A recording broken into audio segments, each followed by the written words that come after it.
What is going on, everybody?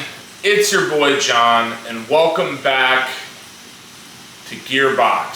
So today, kind of following up from a previous video I posted about the truck out here, wanted to go over the maintenance schedule of your 2015 to 2020 Subaru WRX. I get questions all the time about this, and as y'all know, if you are a returning viewer, I am a big stickler for maintenance and just overall checking the health of your car, whether it's the Subaru, whether it's the F-150, whatever you're driving, to make sure that you have the best experience with said platform for miles and miles to come.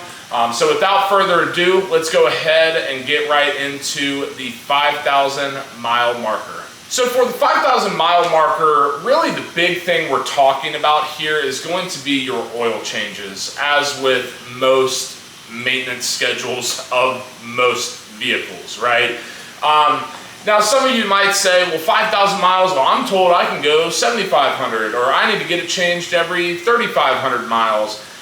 It's kind of up to you. Subaru recommends 5,000 miles, and I tend to abide by that law. The main reason being is if you're running a naturally aspirated platform, let's say an inline six, yeah, oil's important, but the main thing here is because this is a turbocharged platform, you want to make sure that you have good oil going not only to your engine, but also the turbo itself. This is really the biggest reason why whenever I hit that 5,000 mile mark, I mean, I'm changing the oil instantly. Obviously, Subarus have their fair share of engine complaints, engine issues, and this is just going to be one of the ways to maybe mitigate that in some way, shape, or form, changing that oil every 5,000 miles. I tend to use a Valvoline product, 5W30 synthetic. That's really 9 times out of 10 the oil I put in the car. I just tend to be a Valvoline guy myself, but any 5W30 oil should be just fine. And with that being said, let's go ahead and move on to the 10,000 miles. So on to the 10,000 mile marker here. Really there's going to be a couple little things you're going to want to do, such as checking your fluid level, mainly coolant. I found that the coolant levels tend to drop around this time, or slowly but surely they drop. But around the 10,000 mile, I'll go ahead, take a look, top it off. Similarly, you're going to want to clean your air filter. For us folks running an aftermarket cold air intake, in this case a Cobb cold air intake that is not replaceable necessarily, but you clean it. I do have a video on that a while ago if you want to go check that out. But typically at this time you're cleaning that engine filter. And really the big thing that I like to do at the 10,000 mile mark is go ahead and rotate your tires. Once again, this is not an exact science as far as when to rotate your tires or whatever. I like to do it every second oil change. It makes it easy. I tend to bring it in to an actual maintenance shop to do this, mainly because I tend to not have time to do said maintenance. So while it's in there, rotate the tires, no big deal. But those are really going to be the main things you're going to want to do at the 10,000 mile marker on your WRX. For the next interval, really we're at the 20,000 mile marker. So if you are maybe not the greatest at math, so you got another 2 oil changes in there, going to do another tire rotation. But one of the big ones you're going to want to look at here is the actual brakes, and inspect your brakes both from a rotor perspective as well as the pads as well as the fluid. 9 times out of 10 you're not going to have any issues with this, but it's still good to check it over and make sure that if there is any warping of the rotors, uneven wear of the pads, if your brake fluid is low, etc., etc., this 20,000 mile mark is going to be a good place to kind of check things over and make sure that you are in tip-top shape for your daily driving. And it should go without saying, but if you are doing more spirited driving or tracking your car, obviously you're going to want to bump up these intervals a lot sooner. But typically for most people like you and like me, this is where that 20,000 mile mark is going to come into play. And you guessed it, moving on to the 30,000 mile marker points in maintenance on your WRX. Really a couple things here. The main one for me, and I have personal experience with this, is going to be spark plugs. If you are, especially if you are aftermarket in any way, shape, or form, whether it's a tune, whether it's whatever, you are not stock, replace your spark plugs at 30,000 miles. If you saw my video probably a year and a half, 2 years ago, when I fouled out my spark plugs and my O2 sensor, that was at about 37,000 miles. Had I had this video to maybe help me, that would not have happened. But with those spark plugs, that's going to be the main kind of sticking point in my opinion. You're also going to have stuff such as transmission fluid flushes, brake fluid flushes, diff flushes. I've heard mixed reviews as far as transmission and diff specifically. Obviously you want to service it and make sure that the fluid levels and stuff like that are good. But especially with the diff being a sealed diff, a lot of times people are going to maybe opt against that because it is sealed. It's not to say to just totally disregard it, but especially if you're taking it into a dealership, just know that that might be a point of contention as it relates to your maintenance schedule, but especially if you are taking it to a non-Subaru tech, they're probably going to come back and tell you your diff is sealed. There's no need to go ahead and replace that fluid.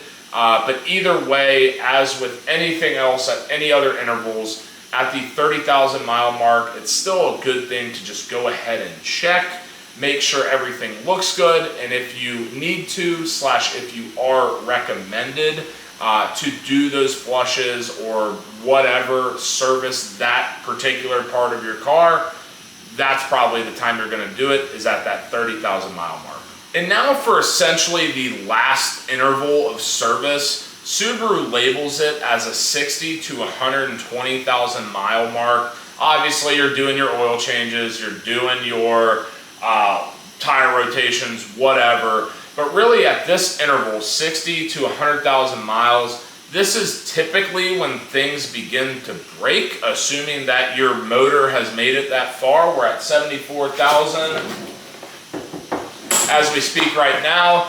So I'm kind of getting to the point where I need to start looking this over. But this is really where your timing belts, for example, start to fray or start to go completely. All of your connecting suspension parts, transmission stuff, there's a lot of different things that just need to be looked over.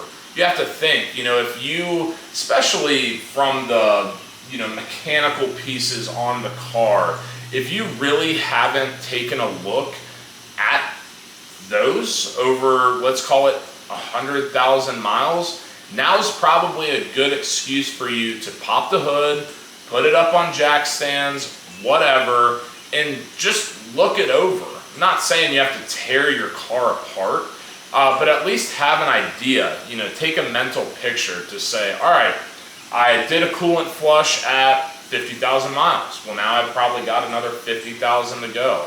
Well, I didn't do my diff fluid at 30,000. Maybe I should take a look at it now. Stuff like that. And once again, guys, this is really what it comes down to, is as long as you have a good understanding of, all right, here's where my fluids should be, and obviously they're marked on the car, so it's pretty hard to mess that up. But also from just the idea of how your car feels. Let's talk about transmission, for example. As you throw it from second to third, if it feels clunky or doesn't feel like it did maybe 40,000 miles ago, well, there's probably a reason for that. And it's not to say that it's broken or it's wrong, but maybe there's a little tune-up that needs to be done in order to bring your car back to its previous life of feeling good and peppy and just overall a good experience. I feel that at this mile marker, or whatever you want to call it, this is where people tend to let things go. And one bad thing dominoes into like 8 bad things. And then you're like, well, I just need to sell this piece of shit. No, you don't. Just maintain it. Just check everything over. And once again, I am at 74,000 miles on this car. You know, original motor, original trans, all that. It's tuned. It's got a whole bunch of stuff on it. So I guess use me as an example.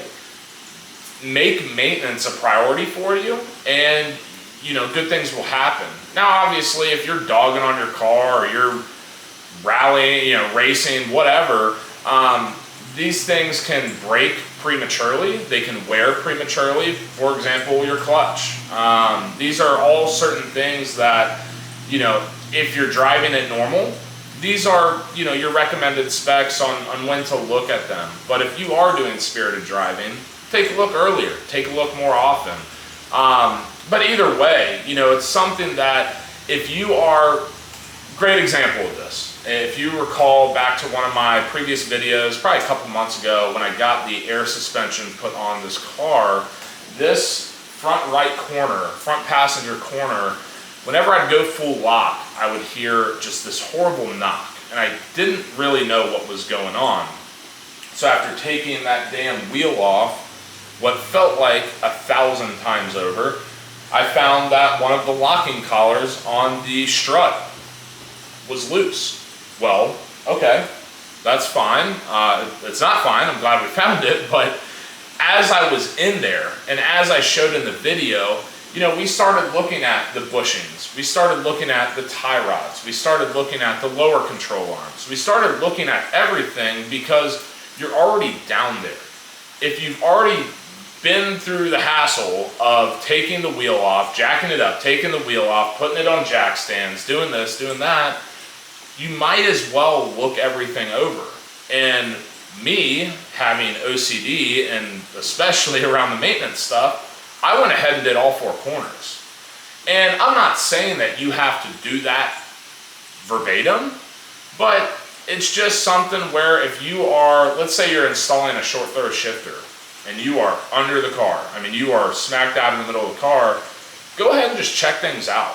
Anyway, guys, that is going to do it for another episode of Gearbox. If you like this video, please give it a big fat thumbs up. If I missed anything, drop them in the comments down below. As always, hit subscribe, hit the notification bell. You know the drill. And until next time, peace.